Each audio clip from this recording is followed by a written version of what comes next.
Hello everyone.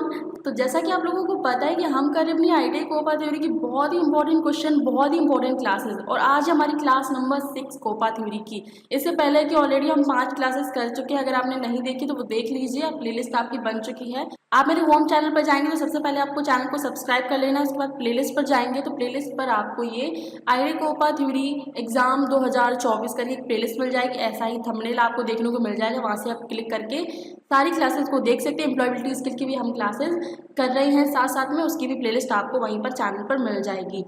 पिछली class हमने class number 5 की थी, उसमें हमने ई कॉमर्स के क्वेश्चन किए थे, और आज है क्लास नंबर 6। तो जल्दी से हम देख लेते हैं कि हमारा आज का टॉपिक क्या रहने वाला है। तो टॉपिक है स्प्रेडशीट एप्लीकेशन, यानी कि एमएस एक्सेल के आज हम क्वेश्चंस करेंगे। आज की क्लास में हम करेंगे बहुत सारे टॉपिक के क्वेश्चन हम ऑलरेडी कर चुके हैं, तो जिन्होंने भी उन क्लासेस को नहीं देखा है तो प्लीज़ ज़रूर देख लीजिए जाके। एग्ज़ाम के बिल्कुल नज़दीकी एग्ज़ाम का इंतजार मत कीजिए कि बिल्कुल मेरा परसों एग्ज़ाम होगा तो आज हम उन क्लासेस को देख लेंगे, सभी क्लासेस को देख लेंगे, ऐसा ना कीजिए। एम्प्लॉयबिलिटी स्किल में आप ऐसा कर सकते हैं कि 2-3 दिन पहले एग्ज़ाम के देख लो, राइट।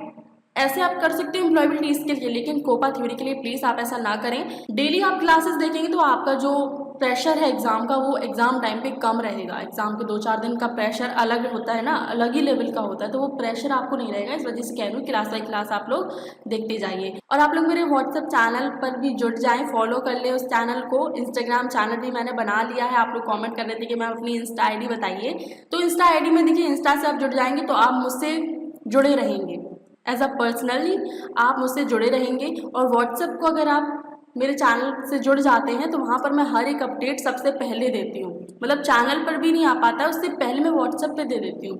चैनल पे क्या है, मैं डिटेल वाइज कोई भी चीज़, वैकेंसी वगैरह आती है, कोई भी चीज़ आती है तो उसको मैं डिटेल वाइज चैनल पर डालती हूँ, लेकिन सबसे पहले मैं व्हाट्सएप पे इन्फॉर्म कर देती हूँ भैया ये चीज़, ये वैकेंसी आ गई है और जल्दी इस पर मैं वीडियो बनाऊँगी। ऐसा कुछ मैं आप सबसे पहले, मतलब ये है कि आपको व्हाट्सएप पे मैं इन्फॉर्म कराती हूँ, तो उसको भी आप फॉलो कर लीजिए। दोनों की लिंक आपको कमेंट में पिन की हुई मिल जाएगी, वहाँ से आप जरूर फॉलो कर लें।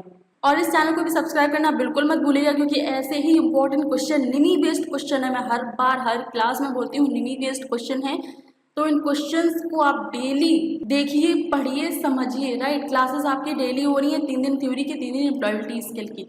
मैं देखो क्वेश्चन का आंसर आने लगता है पहले ही नंबर, राइट। तो देखिए सभी प्लेटफॉर्म को आप फॉलो कर लीजिए। वैसे आपका मन है करिए तो करिए, नहीं तो वही आपकी मर्जी है, कोई जोर जबरदस्ती बिल्कुल नहीं है। तो पहला क्वेश्चन है, how cells are named in MS Excel. MS Excel में कोशिकाओं का नाम कैसे दिया जाता है। एमएस एक्सेल में कोशिकाओं का नाम कैसे दिया जाता है, अल्फ़ाबेटिकली, न्यूमेरिकली, अल्फ़ा न्यूमेरिकली या फिर स्पेशल कैरेक्टर। तो जो एमएस एक्सेल है उसमें जो सेल्स हैं उनको कैसे नाम दिया जाता है, तो वो है अल्फ़ा न्यूमेरिकली, यानी कि अक्षरांकीय।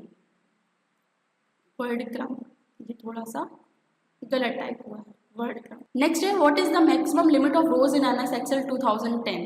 एमएस एक्सेल 2010 में पंक्तियों की अधिकतम सीमा क्या है। मतलब जो पंक्तियां हैं उनकी अधिकतम सीमा क्या है, कितनी अधिकतम हो सकती हैं, किनकी, पंक्तियों की अधिकतम सीमा कितनी होती है, तो वो होती है 10, 48, 576। एक मोबाइल नंबर की तरह आप इसको याद कर सकते हैं, 10, 48, 576। थर्ड नंबर क्वेश्चन है, what is the maximum limit of columns in MS Excel 2010। MS Excel 2010 में कॉलम की अधिकतम सीमा क्या है। पिछले में हमने रोज पढ़ा था, जो पंक्तियां थी 10, 48, 576 थी पंक्तियों की, 10, 48, 576। अब इसमें पूछ रहा है कॉलम की, ये दोनों याद कर लीजिए। तो कॉलम की देखिए होती है 16,384।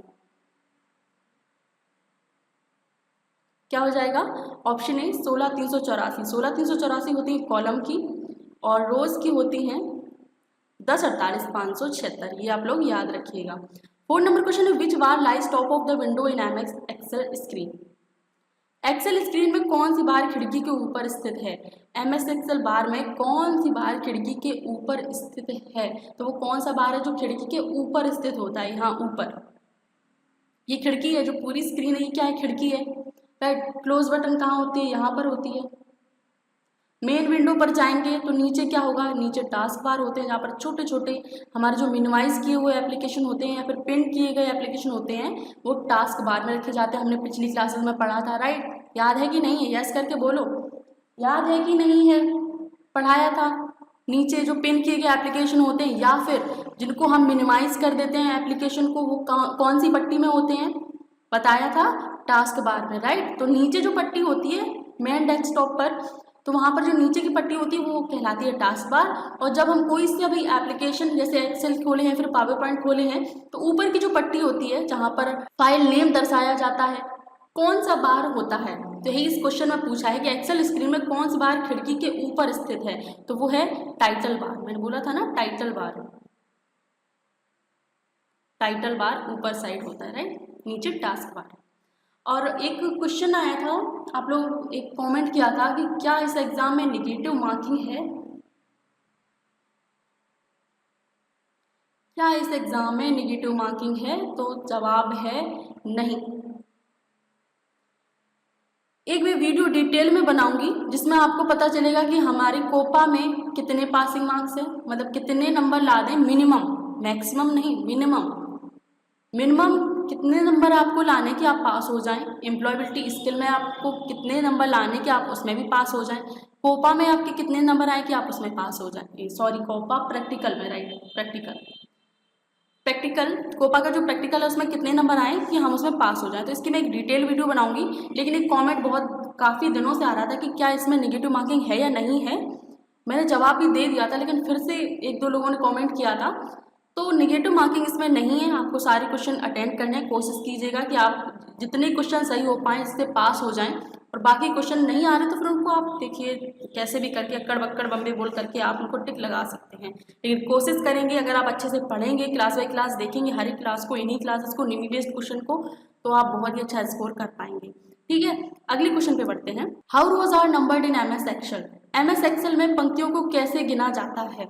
MS एक्सेल जो है उनमें जो रोज हैं उनको कैसे गिना जाता है, अल्फ़ाबेटिकली, न्यूमेरिकली, अल्फ़ा न्यूमेरिकली या फिर स्पेशल कैरेक्टर। आप कहोगे मैडम जी इसमें ना जो ऑप्शन है वो तो सेम ही है, लेकिन जो क्वेश्चन है वो बदले जा रहे हैं। सोच रहे हो ना, यही तो सोच रहे हो कि ऑप्शन तो वो चारों एक ही हैं, लेकिन जो क्वेश्चन है वो बदल जा रहे हैं। तो इसमें हो रही है थोड़ी सी कंफ्यूजन, कम लोग आंसर दे पा रहे हैं। एम्प्लॉयबिलिटी स्किल में सब लोग बढ़िया से आंसर देते हैं, मैंने देखा है, बहुत ही बढ़िया से आंसर देते हो आप लोग। ऐसे ही आप कोपा थ्योरी की तैयारी करेंगे तो और भी अच्छे तरीके से मैराथन क्लास में आप लोग देना आंसर बहुत ही अच्छे, जैसे एम्प्लॉयबिलिटी स्किल में अभी देते हो, हर एक स्टूडेंट आंसर देता है एम्प्लॉयबिलिटी स्किल में लगभग। ऐसे ही जब मैराथन क्लास होगी ना, मतलब मैं क्या ही बताऊँ, मैराथन क्लास आपकी बहुत ही अच्छी तरीके से रहने वाली है। तो उसके लिए चैनल को सब्सक्राइब करना बिल्कुल मत भूलिएगा। हम लोग मैराथन क्लास भी करेंगे। मैराथन क्लास मतलब आपका रिवीजन करवाएंगे। अभी आप ये क्लास वाइज देख लीजिए, टॉपिक वाइज इन सभी क्लासेस को देख लें। उसके बाद मैराथन क्लास में मिक्स क्वेश्चन होंगे आपके और बहुत ही अच्छे तरीके से आपको आंसर्स देने हैं, राइट। तो इसका आंसर देखिए क्या होगा। जो MS एक्सेल है उसमें जो रोज हैं उनको कैसे गिना जाता है, तो उनको गिना जाता है न्यूमेरिकली। गिनने की बात आ रही है तो संख्या अनुसार ही गिनेंगे ना, क्या होगा, न्यूमेरिकली। इसमें भी वही गलत टाइपिंग है। नेक्स्ट है how columns are named in MS Excel. उसमें नंबर्ड था, कैसे गिने जाते हैं। इसमें क्या है, कैसे रखे जाते हैं। MS एक्सेल में जो कॉलम है उनको कैसे रखा जाता है। ऑप्शन है अल्फ़ाबेटिकली, न्यूमेरिकली, अल्फ़ा न्यूमेरिकली या फिर स्पेशल कैरेक्टर। क्या होगा, हाँ वही है, देखो ऑप्शन सेम है। पिछले 4 क्वेश्चन में जो ऑप्शन है वो सेम है, बस क्वेश्चन बदल रहे हैं, राइट। तो इसका आंसर क्या होगा, अल्फ़ाबेटिकली, वर्ड क्रम, ऑप्शन ए। 7 नंबर क्वेश्चन है which tab in Excel is used for proofing, protecting and marking of spreadsheet. Excel में कौन से टैब का उपयोग स्प्रेडिंग की रक्षा, सुरक्षा और अंकन के लिए किया जाता है। एक्सेल में कौन से टैब, एक कोई टैब है उसका उपयोग स्प्रेड की रक्षा, सुरक्षा और अंकन के लिए किया जाता है, तो वो टैब कौन सा है, वो है रिव्यू। 8 नंबर क्वेश्चन है which tab in Excel is used when importing, querying, outlining and subtotalling the data placed into a worksheet data list. इस क्वेश्चन को समझते हैं। MS एक्सेल में किसी टैब का उपयोग किसी कार्यपत्रक के डेटा सूची में रखे गए डेटा को आयात, क्वेरी और आउटलाइन करने और घटाने के लिए किया जाता है। यहाँ पे किस टैब का, कौन सा टैब है जिसका उपयोग कार्यपत्रक के डेटा सूची में रखे गए डेटा को आयात, क्वेरी और आउटलाइन करने और घटाने के लिए किया जाता है? तो वो टैब है data. Data, option B. 9 number question है which tab in Excel is used for proofing, protecting and marking up a spreadsheet? ये शायद अभी हो चुका है। एक्सेल में कौन सी टैब का उपयोग स्प्रेडिंग की रक्षा, सुरक्षा और अंकन के लिए किया जाता है? तो वो हमारा क्या हो जाएगा आंसर? रिव्यू। अभी जस्ट 7 नंबर क्वेश्चन पढ़ा था हमने, 7 नंबर क्वेश्चन रिव्यू होगा इसका आंसर, बस वो नीचे था डी ऑप्शन पे। नेक्स्ट है what type of software is MS office? MS office किस प्रकार का सॉफ्टवेयर है? जो एमएस ऑफिस है वो किस प्रकार का सॉफ्टवेयर है? Application software, operating system, programming language या फिर सिस्टम सॉफ्टवेयर? तो जो एमएस ऑफिस है वो एप्लीकेशन सॉफ्टवेयर है। क्या होगा आंसर? एप्लीकेशन सॉफ्टवेयर है। एमएस ऑफिस जो है, माइक्रोसॉफ्ट ऑफिस है, वो एक एप्लीकेशन सॉफ्टवेयर है। नेक्स्ट क्वेश्चन है which tool in MS Office is best for organising data in making list? MS Office is best for organising data and making list. अब data को organise करने की बात आती है और एक लिस्ट बनाने की बात आती है तो हमारी चॉइस सबसे पहले एक्सेल पर जाती है। एक्सेल बेस्ट है डेटा को क्रिएट करना, डेटा को मैनेज करके रखना, लिस्ट को बनाना। तो क्या हो जाएगा आंसर? Option B. जो भी एक्सेल को सीख रहे हों या फिर सीखे हुए हैं उनको अच्छी तरीके से एक्सेल के बारे में पता होगा, उनके लिए क्वेश्चन तो बहुत ही सिंपल होंगे, क्योंकि जो Excel, PowerPoint, MS Office ये सारी चीज़ें सीखे होंगे। कंप्यूटर में अगर आप कंप्यूटर की कोचिंग कर लेते पहले तो आपको बहुत आसानी होती, राइट। अब एक दो कमेंट्स ये आते हैं कि मुझे इंग्लिश समझ में ही नहीं आती है बिल्कुल। भैया कोपा ट्रेड आपने फिर क्यों ली? इलेक्ट्रीशियन ले लेते। बेस्ट ट्रेड अगर टॉप थ्री की मैं बात करूँ, टॉप 3 आईटीआई की टॉप 3 ट्रेड हैं, तो वो आपको जानना जरूरी है कि कौन कौन सी है। सबसे पहले तो देखो भैया, फिटर है, इलेक्ट्रीशियन है, कोपा आती है लगभग। कोपा देखो, कोपा है हमारे टॉप 3 में, लेकिन कोपा है प्राइवेट सेक्टर के लिए। अगर आप प्राइवेट सेक्टर में नौकरी पाना चाहते हैं तो कोपा बेस्ट है। फिटर, इलेक्ट्रीशियन तो मतलब अगर फिटर इलेक्ट्रीशियन से अगर कोई किए है आईटीआई तो उसकी मतलब नौकरी पक्की है, क्योंकि बहुत ही अलग अलग डिपार्टमेंट में तो फिटर, इलेक्ट्रीशियन की इतनी वैकेंसीज निकलती है, मतलब पूछो मत। कोई भी नोटिफिकेशन आना है, अगर वैकेंसी का कोई भी नोटिफिकेशन आएगा तो फिटर, इलेक्ट्रीशियन ट्रेड तो बिल्कुल ही मतलब आएगी ही आएगी उसकी वैकेंसी। और फिटर की तो सीट भी ज़्यादा होती है, इलेक्ट्रीशियन की भी सीटें ज़्यादा होती हैं, तो इसलिए प्राइवेट सेक्टर के लिए कोपा सही है। क्योंकि देखिए कंप्यूटर का वो है, तो कंप्यूटर के लिए जॉब आपको हर कहीं मिल जाएगी 18 से 20 हज़ार में। लेकिन अगर सरकारी की तो उस पर देखा जाए तो कोपा की मुझे नहीं लगता अभी तक एक भी वैकेंसी आई होगी। मैं बहुत ही नज़र रखे हूँ कि कोपा की कोई भी वैकेंसी निकले आप लोगों को बताऊँ, लेकिन निकलती नहीं है, तो मैं क्या बताऊँ आप लोगों को। प्राइवेट सेक्टर में कोपा सही है, लेकिन गवर्नमेंट सेक्टर की बात की जाए तो फिटर और इलेक्ट्रीशियन बिल्कुल टॉप पर है। तो क्वेश्चन पे बढ़ते हैं। क्वेश्चन हमारा क्या, what is the file extension of Excel 2010? MS Excel 2010 की फाइल एक्सटेंशन क्या है? फाइल एक्सटेंशन क्या है एमएस एक्सेल 2010 की? 2007 से पहले क्या था? .xls। लेकिन अब क्या पूछ रहा है क्वेश्चन में, एक्सेल 2010 की फाइल एक्सटेंशन क्या है? तो वो है .xlsx, option D. 30 number question है, how does the single element in a worksheet known as in Excel? Excel में ज्ञात वर्कशीट से एकल तत्व कैसे होता है? एक्सेल में जो वर्कशीट होती है उसका एकल तत्व क्या होता है? एकल तत्व, आपने कभी एक्सेल खोल के देखा हो या कैसे भी एक्सेल देखा हो, एक्सेल की एक वर्कशीट देखी हो, तो वर्कशीट में आप देखेंगे सेल्स बने होते हैं, राइट। ऐसे सेल से ही मिलकर पूरी वर्कशीट बनी होती है। तो इसका आंसर क्या होगा? एकल तत्व कैसे होता है? वो होता है सेल। 40 नंबर क्वेश्चन है, what do you mean by A3, B1, 13, B20, C7 reference in Excel? अब एक क्वेश्चन देखिए समझते हैं। एक्सेल में A3, B13, B20, C7 संदर्भ में आपका क्या विकल्प, तो इससे क्या अभिप्राय है? अब देखेंगे A3 ये सेल्स के नाम हैं, B13, B20, C7 ये सेल्स के नाम हैं। तो इनका अभिप्राय क्या है? रेंज से। क्या होगा आंसर? रेंज। 15 नंबर क्वेश्चन है विच टाइप ऑफ की शुड कंबाइन विद कंट्रोल की टू क्रिएट अ मैक्रो की इन एक्सेल। एमएस एक्सेल में यहाँ पर देखिए क्या है, विच टाइप ऑफ की शुड कंबाइन विद कंट्रोल की। एमएस एक्सेल में मैक्रो की बनाने के लिए किस प्रकार की कुंजी को कंट्रोल की के साथ संयोजित करना चाहिए? किस प्रकार की कुंजी को कंट्रोल कुंजी के साथ संयोजित करना चाहिए?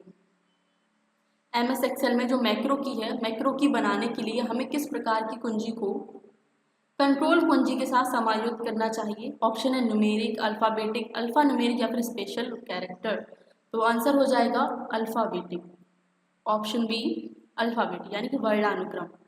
16 नंबर क्वेश्चन है which bar is used to display the seed information and insertion point location in MS Excel.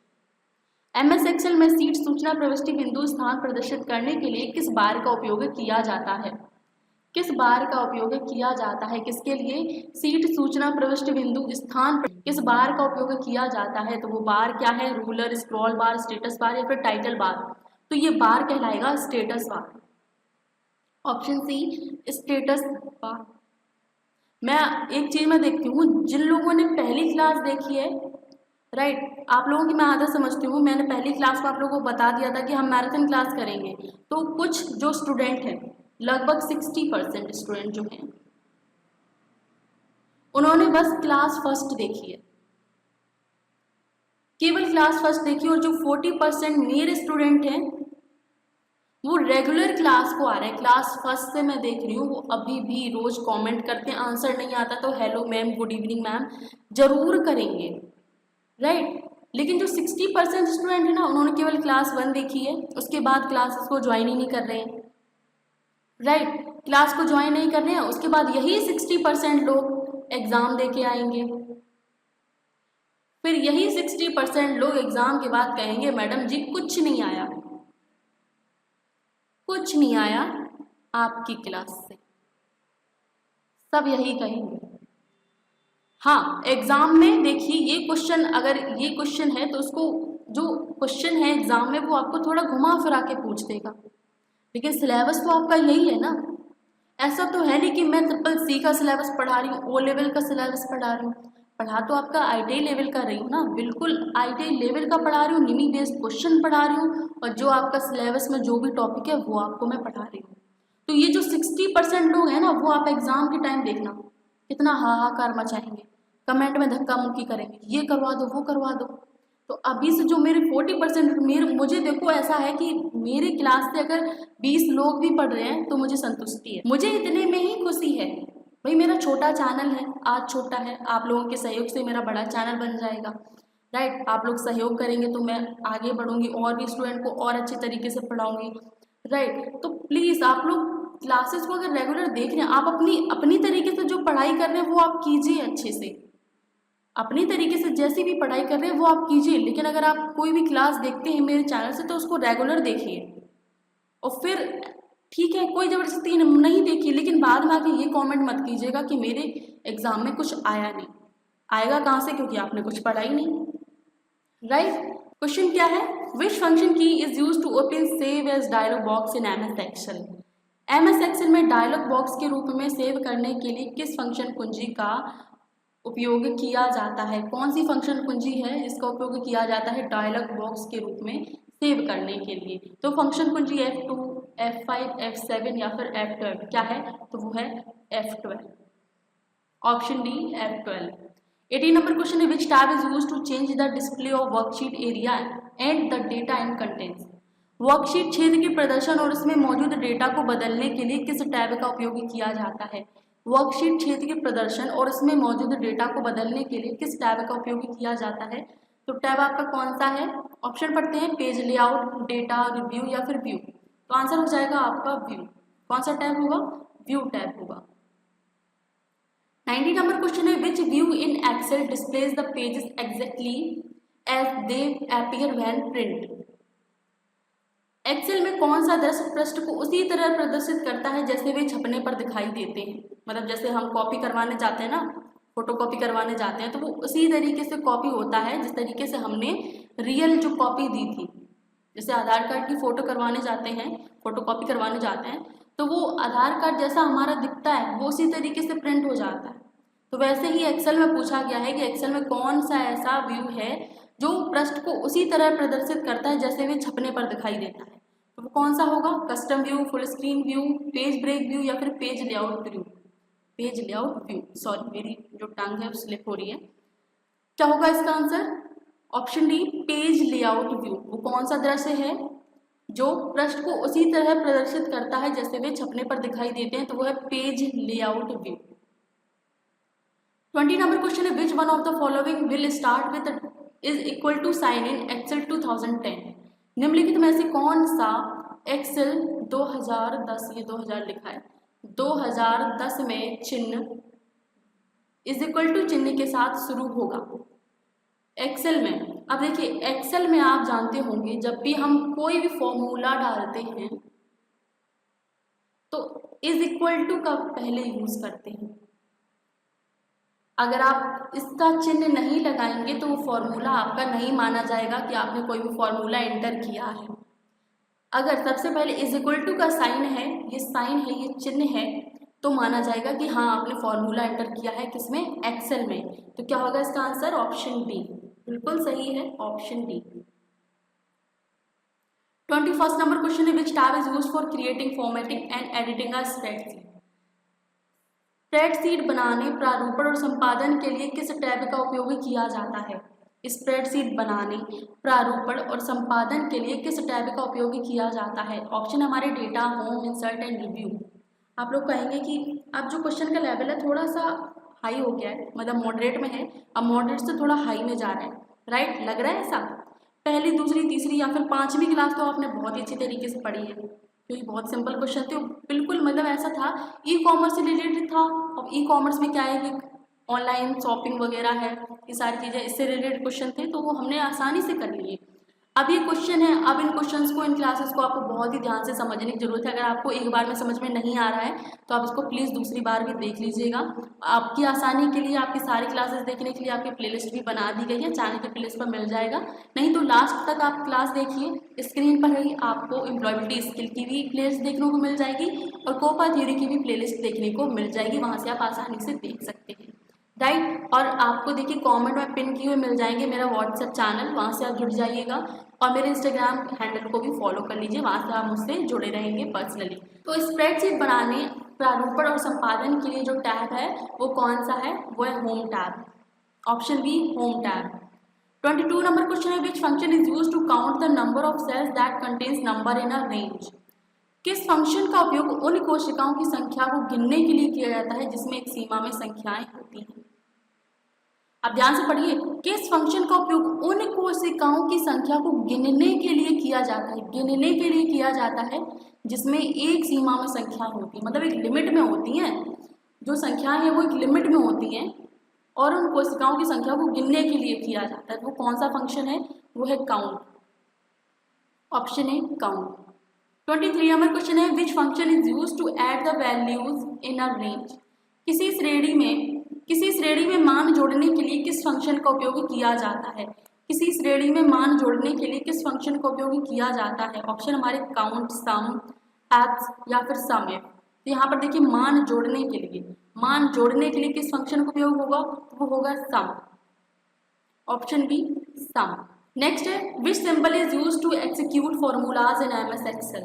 MS Excel में सूत्रों का प्रयोग किस प्रतीक के लिए किया जाता है? जब भी हम एमएस एक्सेल में सूत्र का प्रयोग करते हैं, अभी जस्ट मैंने बताया था, बस ऑप्शन को क्वेश्चन बना दिया, क्वेश्चन को ऑप्शन बना दिया, बस इतना अंतर है। अभी जस्ट हमने पिछला क्वेश्चन जब पढ़ा था तो उसमें ऑप्शन को क्वेश्चन बना दिया था और इसमें क्या है, वही क्वेश्चन को ऑप्शन बना दिया है। बस मैंने बोला ना कि क्वेश्चन को घुमा फिरा के पूछेंगे, एग्जाम में ऐसा ही होगा, क्वेश्चन वही होगा, बस क्वेश्चन को घुमा फिरा के पूछ देंगे और आंसर को क्या कर देंगे, जो हमारा आंसर होगा उसको क्वेश्चन में डाल देंगे और क्वेश्चन का कोई कीवर्ड है उसको क्या करे जाएगा, ऑप्शन में डाल देंगे। ऐसे होगा आपका एग्जाम में क्वेश्चन इस लेवल का, राइट? तो एमएस एक्सेल देखिए आंसर सही है, option A, is equal to, formula के लिए is equal to. 25 number question है, where does the result display when a formula is entered in Excel. जब एक सेल में कोई फॉर्मूला डाला जाता है तो परिणाम कहाँ दिखाई देता है? जब सेल में फॉर्मूला डाला जाता है, जब कोई सेल है उसमें फॉर्मूला डालते हैं तो परिणाम कहाँ दिखाई देगा? एक सेल में डालेंगे तो करंट सेल में ही तो फॉर्मूला दिखाई देगा ना। जिस सेल पर हम काम कर रहे हैं, जिस सेल में हम फॉर्मूला डाल रहे हैं, उसी सेल पर तो परिणाम दिखाई देगा। तो आंसर क्या होगा? करंट सेल, ऑप्शन ए वर्तमान सेल। 26 नंबर क्वेश्चन है, which function in Excel is used to find the biggest value in a range. Excel में कौन सा फंक्शन एक सीमा में सबसे बड़ा मूल्य खोजने के लिए उपयोग किया जाता है? एमएस एक्सेल में कौन सा फंक्शन एक सीमा में सबसे बड़ा मूल्य खोजने के लिए उपयोग किया जाता है? ऑप्शन है सीलिंग, डी मैक्स, लेन या फिर मैक्स। तो आंसर है max, option D max. Excel में जो मैक्स फंक्शन है वो एक सीमा में सबसे बड़ा मूल्य खोजता है। तो आंसर क्या हो जाएगा आपका? मैक्स। आप कहेंगे मैडम आप ये स्टार क्यों बना देती हो कुछ कुछ क्वेश्चन पे? अब वही बात है कि जो मुझसे रेगुलर जुड़े हैं उनको पता है कि मैं स्टार क्यों बनाती हूँ। ये मेरा एग्जाम क्वेश्चन है भैया। स्टार में जब उस पर लगाती हूँ जो मेरे एग्जाम क्वेश्चन होते हैं, मेरे एग्जाम में पूछे गए होते हैं। अब मैं बता चुकी हूँ कि मेरे कितने बार एग्जाम हुए थे और क्यों हुए थे, ये सारी चीज़ें मैं आपको बता चुकी हूँ। इसलिए कहती हूँ कि आप लोग मेरी हर एक क्लास को देखा कीजिए, हर एक क्लास से जुड़िए, क्योंकि हर क्लास में हर बार मैं आपको अपने एक्सपीरियंस ही शेयर करती रहती हूँ, क्योंकि मैंने ITA कोपा से करी है। तो वो चीज़ें मैं आपको बताती रहती हूँ, किस लेवल के क्वेश्चन आते हैं। अगर आपका सिलेबस चेंज होता है तो उससे भी मैं आपको अपडेट कराती हूँ। जैसे अभी आपका सिलेबस थोड़ा सा चेंज हुआ है, चेंज नहीं हुआ है, कुछ टॉपिक को हटा दिया गया है, कुछ टॉपिक को ऐड किया गया हमारी कोपा थ्योरी में, जिनकी हम क्लासेस जल्द ही करेंगे। अभी भाई एक एक क्लास करके ही तो हम अच्छे से करेंगे ना, अचानक से तो नहीं कि एक ही दिन में आपका पूरा टॉपिक खत्म हो जाए। आपको तो ऐसा लगता है कि बस मैडम जी मतलब अब कुछ ऐसी जादू की पुड़िया खिला दें हम लोगों को और सब कुछ दिमाग में भर जाए। भैया मैं भी इंसान हूँ, तुम लोग भी इंसान हो, मैं भी आराम आराम से पढ़ा पा रही हूँ, आप लोग भी आराम आराम से पढ़िए। राइट, एक दिन में कुछ नहीं हो जाएगा कि आप सोच रहे हो कि एक दिन में मैडम सब करवा दें। 27 नंबर क्वेश्चन है, which one of the following is a text function in MS Excel. MS Excel में निम्नलिखित में से कौन सा टेक्स्ट फंक्शन है? जो MS एक्सेल है उसमें कौन सा टेक्स्ट फंक्शन है? तो वो है ऑप्शन ए मिड। जो मिड है वो टेक्स्ट फंक्शन है। 28 नंबर क्वेश्चन है, which one of the following is a date and time function in Excel. निम्नलिखित में से कौन सा एक्सेल में दिनांक और समय का कार्य है? निम्नलिखित में से कौन सा एक्सेल में दिनांक और समय का कार्य है? फाइंड, मोड, नाउ या फिर मिड। वो है ऑप्शन सी नाउ। ये मेरे 2 बार एग्जाम हुआ था ना, ये क्वेश्चन दोनों बार आया था। ये जो क्वेश्चन है ना दोनों बार आया था। अब मेरा 2 बार एग्जाम क्यों हुआ था, कैसे हुआ था, प्लीज़ ये मत पूछना, क्योंकि मैं ऑलरेडी बता चुकी हूँ। शायद क्लास नंबर 3 में ऐसे कुछ बताया मैंने, इसी क्लास में तो बताया है। राइट, तो क्या हो जाएगा इसका answer? Option C now. 29 number question है, which function is use to find the middle number in a range. यहाँ पर मिडिल नंबर की बात हो रही है। किसी श्रेणी में मध्य संख्या ज्ञात करने के लिए किस फंक्शन का उपयोग किया जाता है? मध्य संख्या ज्ञात करने के लिए। अब मध्य संख्या ज्ञात करने के लिए कौन सा फंक्शन होगा? वो होगा ऑप्शन ए। ये क्या हो गया मेरे राइटिंग को, नहीं है राइटिंग पैड थोड़ा हो गया गड़बड़। ऑप्शन क्या होगा? Option a medium. नेक्स्ट है, what is the purpose of tab की in MS Excel. MS Excel में टैब कुंजी का क्या उद्देश्य है? जो MS एक्सेल है उसमें जो टैब कुंजी होती है, टैब की होती है, उसका उद्देश्य आखिर होता क्या है? सेल पॉइंटर को पिछले कॉलम में ले जाता है, या फिर सेल पॉइंटर को अगले कॉलम पर ले जाता है, या फिर ऑप्शन सी है मिस्टर नहीं, सेल पॉइंटर है। सेल पॉइंटर पिछली पंक्ति में ले जाता है, जो सेल पॉइंटर है उसको पिछली पंक्ति में ले जाता है, या फिर जो सेल पॉइंटर है उसको अगली पंक्ति में ले जाता है। तो क्या होगा इसका आंसर? Option B. जो टैब कुंजी है ये सेल पॉइंटर को अगले कॉलम पर ले जाता है, कॉलम पर, पंक्ति पर नहीं, कॉलम पर ले जाता है। Option B. 31 number question, what is the purpose of enter key in MS Excel. जो इंटर की है MS एक्सेल में, जो इंटर की है इसका क्या उद्देश्य है? Move cell pointer to previous column, move cell pointer to next column, option वही है। Move cell pointer to previous row, या फिर move cell pointer to next row. जो इंटर की है इसका क्या उद्देश्य होता है? क्या हो जाएगा इसका आंसर? सेल पॉइंटर को ये क्या करता है? अगली पंक्ति में ले जाता है। जो सेल पॉइंटर है उसको अगली पंक्ति में ले जाता है। Option D. Move cell pointer to next row. अगली पंक्ति में ले जाता है। उसमें क्या था, टैब कुंजी का क्या था, कॉलम, अगले कॉलम पर ले जाता है। जो टैब कुंजी है वो अगले कॉलम पर ले जाता है और जो इंटर की है वो अगले रो पर ले जाता है, अगली पंक्ति पर ले जाता है। क्या होगा, ऑप्शन डी। 32 नंबर क्वेश्चन है, which function key is use to open go to dialog box in MS Excel. MS Excel में गो टू डायलॉग बॉक्स खोलने के लिए किस फंक्शन कुंजी का उपयोग किया जाता है। गो टू डायलॉग बॉक्स खोलने के लिए किस फंक्शन कुंजी का उपयोग किया जाता है, तो फंक्शन कुंजी है F5। F5 प्रेस करेंगे आप एमएस एक्सेल में तो आप गो टू डायलॉग बॉक्स खोल लेंगे। 33 नंबर क्वेश्चन है, which option in MS Excel is use to display the rows that meet certain condition. MS Excel में कौन सा विकल्प कुछ शर्तों को पूरा करने वाली पंक्तियों को प्रदर्शित करने के लिए उपयोगी किया जाता है। एमएस एक्सेल में कौन सा विकल्प कुछ शर्तों को पूरा करने वाली पंक्तियों को प्रदर्शित करने के लिए उपयोग किया जाता है। ऑप्शन है फाइंड, फिल्टर, फॉर्मेट या फिर सॉर्ट। तो आंसर होगा हमारा option B, filter. 34 number question है, which option in MS Excel is used to rearrange the rows based on the content of a particular column. Excel में किस विकल्प का उपयोग किसी भी विशेष कॉलम की सामग्री पर पंक्तियों के आधार को पुनर्व्यवस्थित करने के लिए किया जाता है। क्वेश्चन बड़ा है लेकिन आप देखिए ऑप्शन देख रहे होंगे, फिर आप कहेंगे कि देखो ऑप्शन सेम है, क्वेश्चन बदल गया। ये है ना थोड़े कंफ्यूजिंग टाइप, इसी को तो कहते हैं मॉडरेट लेवल। अभी आपने हाई लेवल देखा कहाँ है, उनको करेंगे, लेकिन डरिए मत, मैं आपको डरवा नहीं रही हूँ कि मैडम जी डरवा रही हैं हम क्लास ज्वाइन नहीं करेंगे, तो डर के देखो होगा भी कुछ नहीं। एमएस एक्सेल, माई एसक्यूएल, ये टॉपिक अगर आप मुझसे नहीं पढ़ेंगे तो कहीं तो जाके पढ़ेंगे ना, तो उन क्वेश्चन से आप नहीं बच सकते हैं चाहे आप कहीं से भी पढ़ें, राइट। बस मैं आपको लेवल बता रही हूँ कि उन क्वेश्चंस का लेवल क्या होगा। अभी तक हम कितने लेवल का करते आए हैं और अब कौन से लेवल का कर रहे हैं, बस इतना है। तो इसका आंसर क्या होगा, कौन सा विकल्प है जो किसी भी विशेष कॉलम की सामग्री पर पंक्तियों के आधार को पुनर्व्यवस्थित करने के लिए किया जाता है। कौन सा विकल्प है, वो है सॉर्ट। 35 नंबर क्वेश्चन है, which type of addressing is used to keep rows content and column changes and vice versa while copying a formula from one area of the worksheet to another in Excel। एक cell में worksheet के एक area से दूसरे फॉर्मूले को copy करते समय पंक्तियों को निरंतर और कॉलम में परिवर्तन और इसके विपरीत रखने के लिए किस प्रकार के ड्रेसिंग का उपयोग किया जाता है। आप कहोगे भैया ये क्या क्वेश्चन था मैडम, ये तो मतलब ऊपर से निकल गया, समझ ही नहीं आया कि क्या क्वेश्चन आखिर कह क्या रहा है। वही तो मैं कह रही हूँ कि अगर आपने एक्सेल सीखा होता तो ये क्वेश्चन समझ में आ गया होता। अब ये मुझे तो समझ में आ रहा है लेकिन मैं आपको कैसे एक्सप्लेन करूँ जब आपने कुछ MS Excel, MS PowerPoint, MS Word वगैरह सीखा नहीं है, राइट। लेकिन मेरी पूरी कोशिश होती है कि आपको मैं सिखाऊँ, इसलिए मैंने स्टार्टिंग में आप लोगों से बोल दिया था कि आप लोग कोई कोचिंग ज्वाइन कर लें।